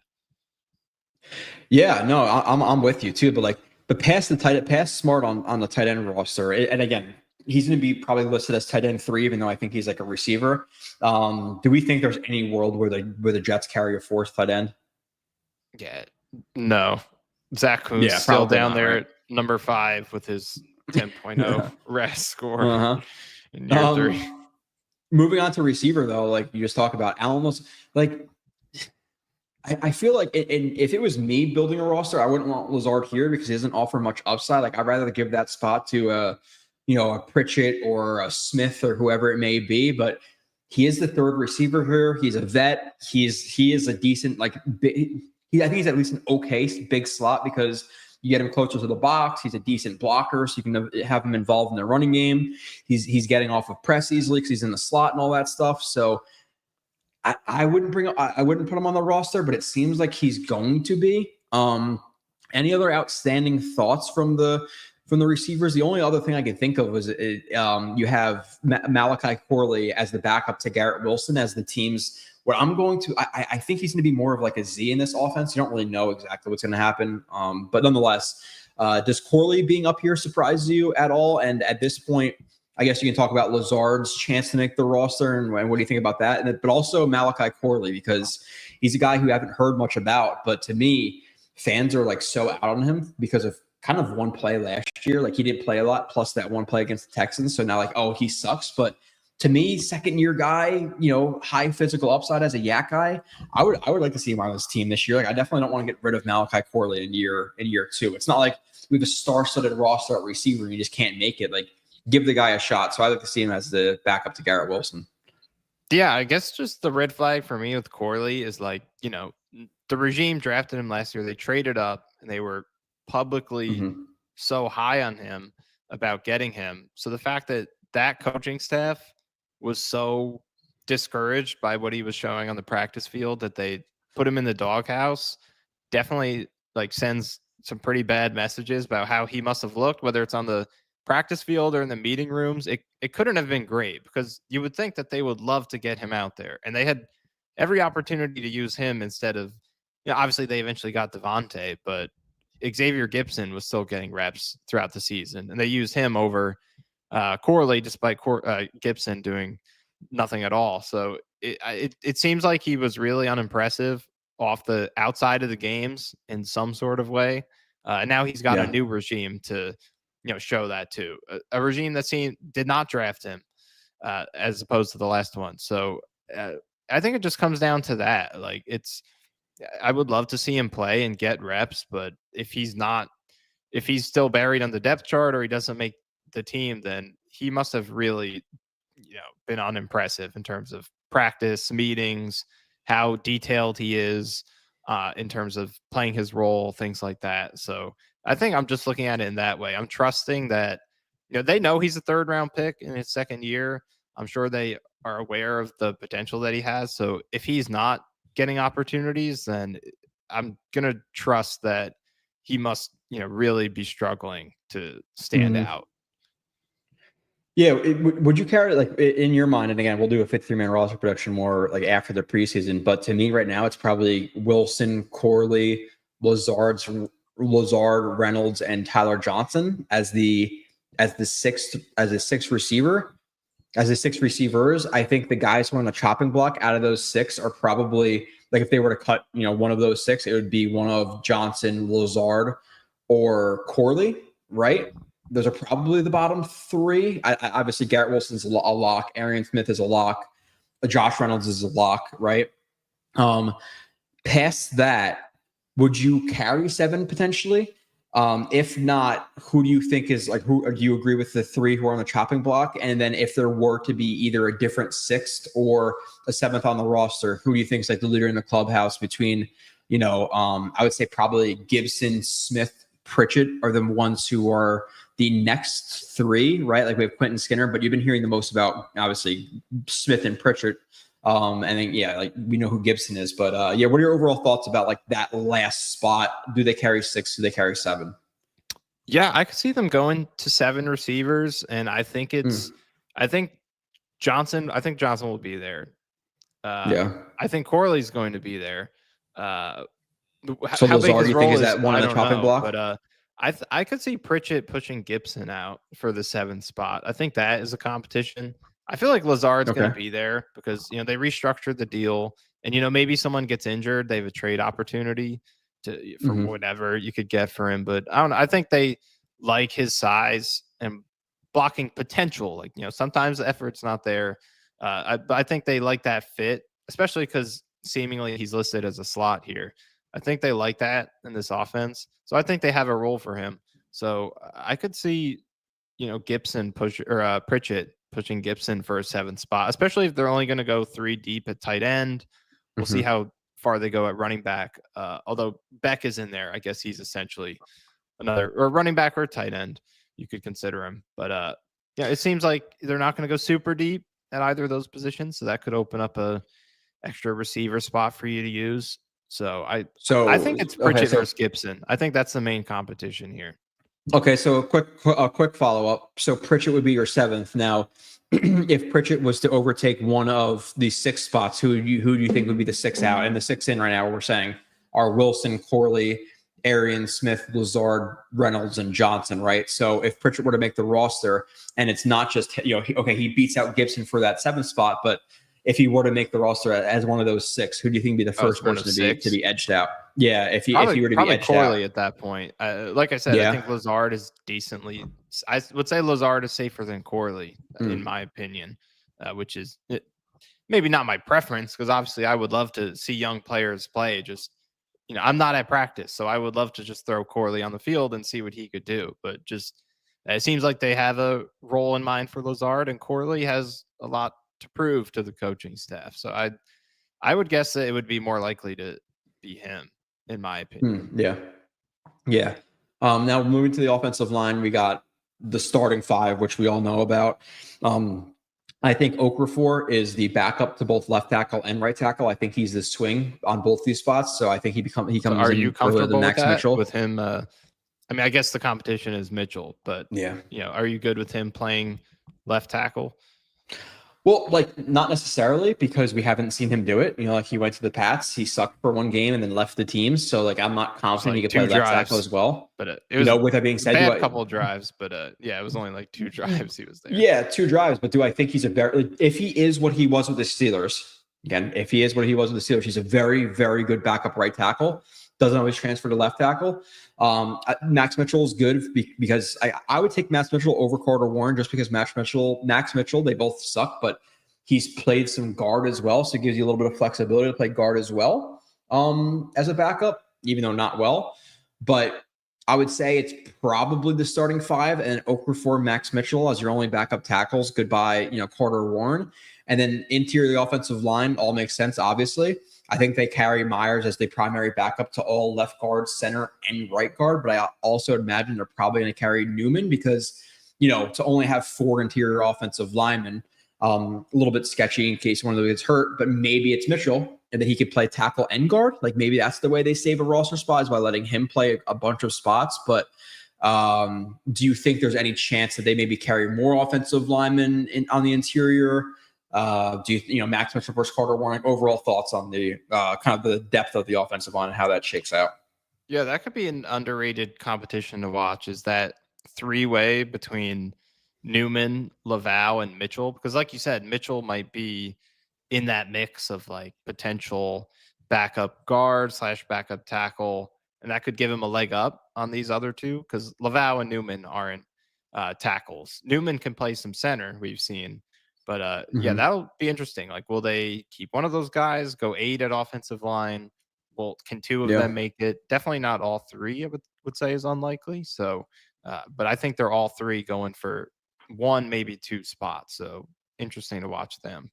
Yeah, gun in my head right now. We'll do I would say probably 9, right? Like 5 interior offensive linemen with Newman and Myers being the backups, and then you have the 2 tackles with 2 backups being Max Mitchell and obviously like I said with Okafor, and Max Mitchell offers you some flexibility, so he could play both interior and on the outside as well. So I like the versatility of him, even though, again, not the best. But moving on to defense, I guess we'll start with the D tackles.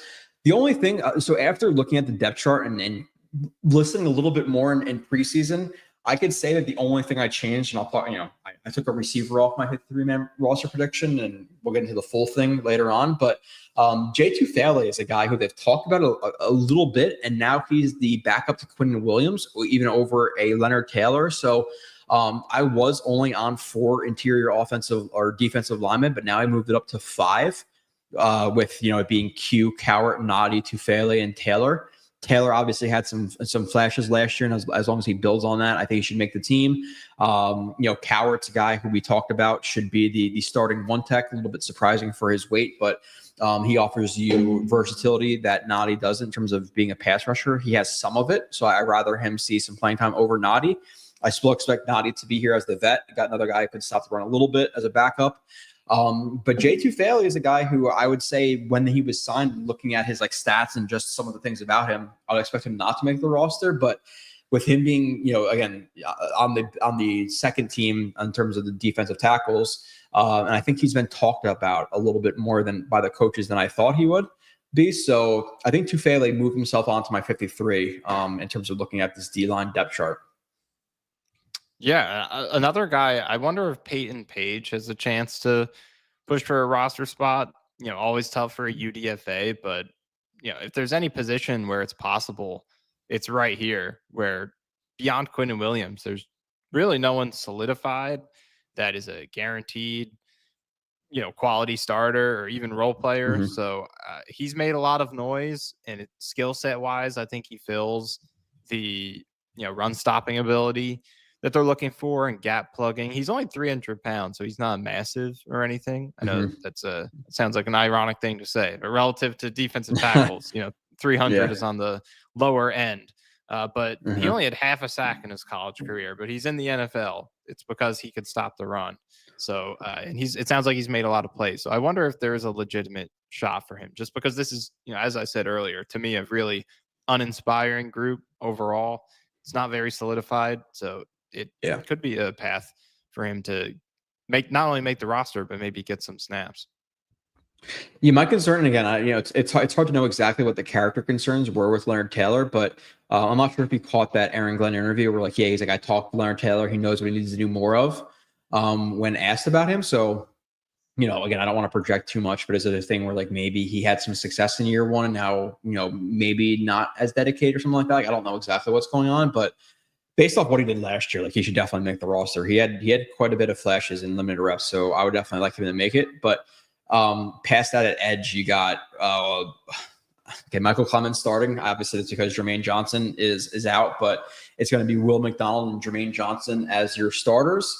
Rashad Weaver, Eric Watts, McGregor, Barron. What do you see this looking like your opening day, I guess, depth chart? Again, obviously JJ over Michael Clemens, but Michael Clemens, if you cut him, you save 3.4, right? So, or something right around there. And that's a decent amount of money. 3.4 isn't nothing. So I would like to save that money. I don't think there's much of a difference between him and Eric Watts in terms of upside or anything like that. So I rather cut Clemens, save that money, roll into next year and bring on Eric Watts. But it seems like the Jets like Michael Clemens, maybe because of the aggression. I don't know exactly what it is, but thoughts about the DN spot.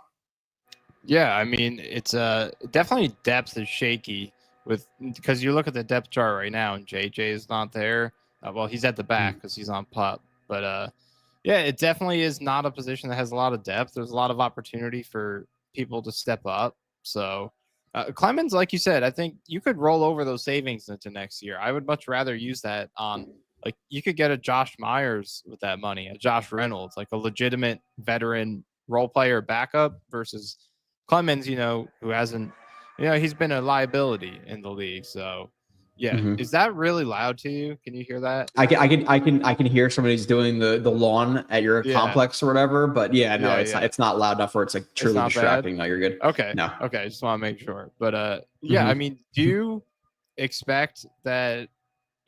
What do you think in terms of JJ's pitch count to start the season? Like, are we looking at maybe Clemens starts this first game and Jermaine's playing like 10 snaps or something like that? No, I don't. Maybe I don't not think 10, so but like something because smaller. yeah, no, I don't. I don't think More so. than that. I think they're gonna. I think they're gonna slow play it into like preseason and camp and all that stuff with JJ. But I think by week 1 he'll be a full go. I do. I think they'll let him listen to his body. If he starts feeling sore and all that stuff, they might take him out. But I think they're gonna they're gonna start him off on full go because he said a couple of weeks ago he was full go. But maybe they're slow playing him into getting reps because they don't want to put too much on him. But seemingly like he's been ready for a little bit. Like he was full sprinting the other day, like running 19, 20 miles per hour, or whatever it was, which is much different than cutting. Like running full speed versus actually cutting and stuff is different in terms of, your Achilles and stuff. But I think nearly full reps. I don't know. But no, I don't think he's gonna get like 10, 15 reps. Maybe slightly reduced, but definitely not that much. Yeah. But I would say like right now it's probably you have JJ McDonald. I think Clemens is going to make it. Unfortunately, Weaver and Watts. I think they'll maybe end up carrying 5 DNs. If there was, do you think there's a dark horse maybe to make those 5? If they were to carry 4, do you think it's Weaver or Watts who makes it? I think if it's between those two, I would probably go Weaver because he has more pass rush upside. But I think I agree with that. 5 of McDonald, or no, so if we're throwing JJ in there, that's him, McDonald, Clemens is 3, Barron 4, and then a 5th between one of them. Yeah, I'd probably go Weaver as a pass rush upside, but I mean I like Watts' run defense, but I'm curious if they go 6 here because I think Weaver gives you more pass rush. Watts is maybe a good like run specialist, so. That could be I think that's a head-to-head right there. But beyond that, I mean, Braden McGregor, it's open for him to make a push if he wants it. I didn't see a ton last year in the regular season. Then these guys at the back, I don't know too much about them either. So, but the door is open. Yeah, I think it probably ends up being JJ McDonald, Clemens, Watts, Weaver. Is that 6? Oh, no, you have Barron too. Yeah, Watts versus Weaver is going to be interesting for that 5th spot. Based on just hype and how many times I've heard their name, I think they've been talking a little bit more about Weaver. And maybe because, like you said, it's because of that pass rushing upside. So if it were to be one of those guys, it's probably Weaver for me as well. But that 6 would be Watts competing with McGregor. I think it's probably one of the bigger battles during preseason because McGregor popped more than Watts did in the preseason last year, to my remembrance. So moving on from that, though, we got linebacker. It seems like they like Ball. And I know Ball played some last year. Again, by that point in the year, I tapped out. So I don't really remember watching him play, but it seems like he's relatively safe as a linebacker, at least on this roster. Does he actually fill a 3rd spot? I don't know. It seems like right now it's between Ball and Jamin Davis for that 3rd spot. So I think you have obviously Williams, you have Sherwood. I think these 2 guys are battling for 3 and 4. And then probably Maui Noah, I think it actually is pronounced, as your 5th, right? Zaire Barnes is the 6th if they carry a 6, but probably not, right? Like, are you seeing it the same way? Like battle for 3 and 4. This is your 5th guy for this year. Maybe Barnes makes it as the 6th, but I don't see them carrying 6. So I think it's probably those 5 guys. Yeah, and Davis being at linebacker is interesting because if you remember, he converted to the edge last year. He's with the Commanders, then he ended up with the Vikings. It seemed like he was transitioning because he was a bust as a linebacker, but they got him back listed at linebacker here. I mean, I think, Maui Noah or Barnes, especially probably more so Barnes because he's more experienced, could have a legitimate shot to push for that 3rd spot. Because, I mean, McCrary Ball, he played 12 games last year, but it was pretty much exclusively special teams. I looked at it earlier. He played 3 defensive snaps. So it's not like he's too entrenched to that spot. Definitely seems like the favorite right now, but I think the door is open. Did Davis see any reps? Did Davis see any reps? He didn't play it. No, for the Jets. Okay. Yeah. Okay. So yeah, it'll be interesting. But like Zaire Barnes, like I don't want to be too quick to write him off, which is he got drafted. We haven't heard anything about him, but immense physical upside. Like he moves really, really well. So he was maybe hurt last maybe year. he can miss the I think it was ankle. He missed the whole season with. Yeah, okay. So a 5th-round linebacker, 6th-round linebacker, whatever he was in his second year. So, or he's in his 3rd year now, but his second year he gets injured. It makes sense. We wouldn't hear about him. So hopefully he could, hopefully he can make a name for himself. Moving on from that though, we have corner, Sauce Stevens, who I know you're, people don't like Stevens, but it seems like he's having actually a pretty good camp, bouncing back from a rough start. But it seems like a lot of fans were talking about, okay, it's him versus Thomas. Maybe Thomas can actually start over Stevens early on in the year, but it seems like Stevens has really outplayed, not just because of the contract, but actually outplayed Azaria Thomas this training camp. So it seems like he's the entrenched number 2. And then obviously you'd have what's his name? Thomas being the primary backup. You have Michael Carter II as the starting nickel. And then past that, Stiggers, right? Like I think they'll probably carry 6 between Sauce, Stevens. You got Thomas, you have Carter, Stiggers, and then probably Chris Boyd is like the special teams ace type of guy, right? I would say probably 6 corners. But yeah, any words of any words about Stevens? Because I know he's been playing a little better at camp now, and he's taking that 2nd spot. So, and again, I'm not even trying to stand Stevens. I'm not. I'm just saying that he has really elite traits in certain aspects that they can work on playing on the ball. Which I broke it down. Like these are ways he could definitely improve playing the ball. If he does these things, he will get a lot more PBUs, or at least he'll force a lot more incompletions. I don't know what they're exactly working on him with, but like he had the traits. So I watched him like, oh damn, like okay, I understand it at least. So and it seems like he's impressing. So bravo to the secondary staff. Yeah, it sounds like he's been having some competitive battles with Garrett. And definitely, if there was any small chance that Thomas would push him, it seems like that's pretty much out the window by this point, because it would have to be severe, for how much Thomas was outplaying him. So that seems like it's out the window, but he'll push for that, top backup spot. It seems like Stiggers and JBC are definitely in the mix for that as well. Robbie's talked about Jordan Clark, that UDFA, a little bit as a, they have him listed as the backup nickel here.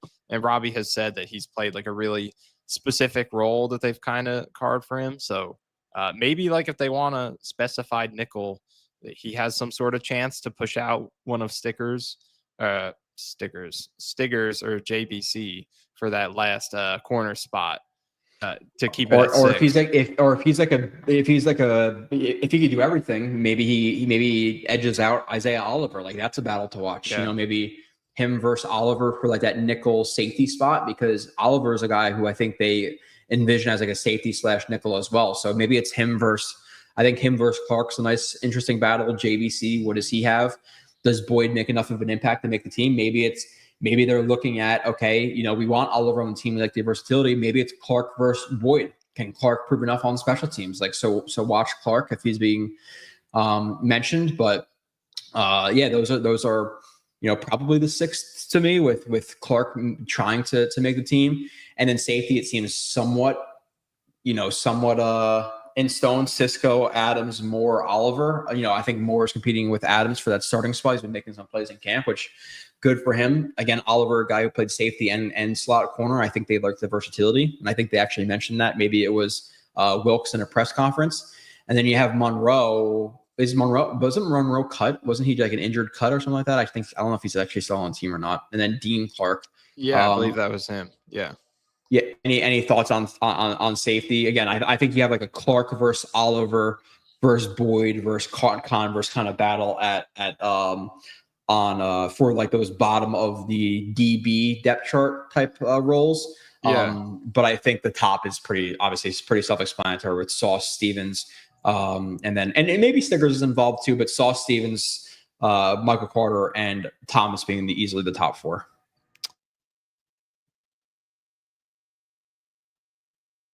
Oh, your audio cut out.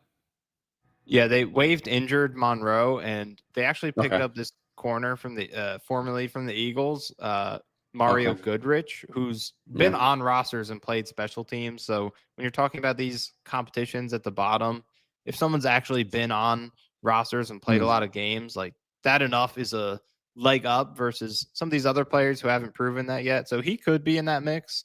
Goodrich to, push one of these DBs as a special teams player, especially because Boyd had that injury, which doesn't seem serious. I believe he's one of the guys that were mentioned as, kind of week to week.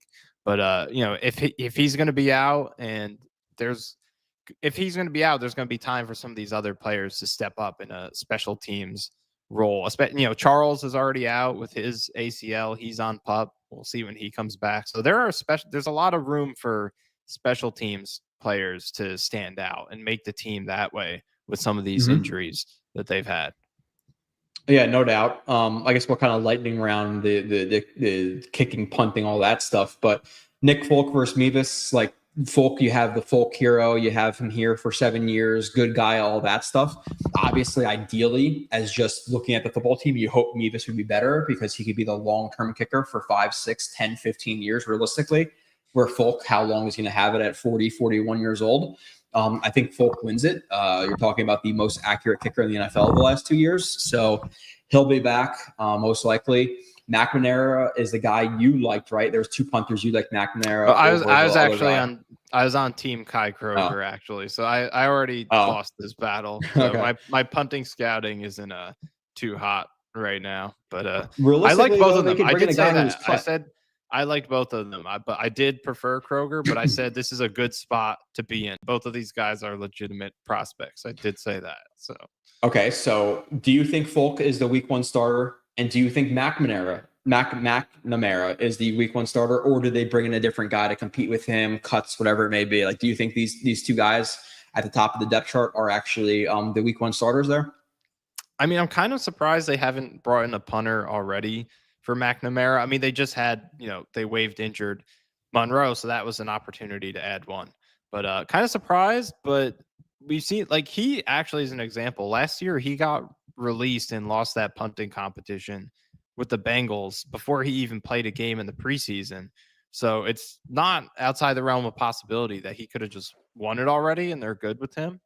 He was, I liked Kroger more because I thought he had more potential. Like, he had better numbers overall. And, he had a bunch of pass completions and outside kicks, things like that. But McNamara had much better hang time, which is like a more NFL ready sort of thing. So I wonder if they watched both of them and they just said, he's got the hang time.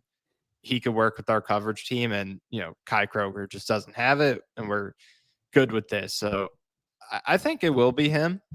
In terms of kicker, I, like you said, would love to see Mevis win because it's nice to not have to play the aging kicker game every year. Like, do we bring him back? Yeah. Is he going to fall off? But it seems like he's been pretty bad for the most part. What did he miss? 4 kicks on Saturday, and early on he had one where he missed 2 or 3. So it seems like Folk is in a pretty good spot here, and it's great for the short term though. I mean, you can't ask for a better fallback than the numbers that he's put up recently. Yeah, and there's some nostalgia thing to it. Like, even though it's just a kicker, like, I was legitimately excited to watch Folk speak again. Like, I don't know what it is, but I actually watched a lot of that, more so than other players. Other guys. I got 2 more questions for you before we go. The first question is, are we happy that Thomas Hennessy is finally, as a Thomas Hennessy stan yourself, yes. Are you happy that he's finally being recognized with a top 10 in long snapper rating on Madden? That was the number one thing I was excited to see when the Madden ratings came out. I'm glad he's in that top 10, but he's only 9th, which I think is a little disrespectful. They have some guy from the Lions. They don't even have his face on there, and he's rated above Hennessy. So still a little disrespected, but he's in the top 10. Appreciate the recognition, but still disrespected a little bit. And then my final question for you is: do you have anything to promote coming up? Anything to be looking forward to the next couple of days before the preseason? I know we're still dropping reviews on both eventually on Isaiah Davis and Eric Watson. Yeah, I will get it. Yeah, those are the last 2. I definitely should get those out next few days. Just there's been a lot of training camp stuff. No, distracted me. No doubt. Yeah, I'm just saying for me, look out for that. Jorby31 on Twitter. Follow me on obviously YouTube, subscribe, like all that stuff. Do you have anything coming that's worth promoting, or is it just like, follow me, see what happens? Well, I did put out a new Cool Your Jets episode earlier today, which Yeah, is, yeah. once in a blue moon sort of thing. I mean, I've kind of done it weekly for like 3 weeks in a row now, and we got games coming up for the foreseeable future. So I expect to maintain that, but there's one new today. So cherish that while you have it, because I don't know what happens after that. Yeah, so cherish the episodes. Obviously, Nani will be on here probably every other week or so during the regular season. So watch out for that. We will be back. I will be back after I watch the film and break it down of the preseason games. So enjoy. It's like real. Like people are like, oh, with the Hall of Fame game, you're only going to watch one quarter and be done. I watched the entire Hall of Fame game. Like, I could not turn off football. Like, Did it's just you? so nice to be back on. I only So watched I like the did. first drive. Nope, I watched the entire thing. I just love seeing football back on the TV. So I'm really excited about the Jets, and like we know what it is. Like, again, we're talking about Isaiah Oliver versus Jordan Clark. So like we can make battles out of anything. So we're going to be legitimately invested. So really excited. So enjoy it, and then we'll be back a few days after to break it down. Past that, follow him on Twitter, Michael_Nania.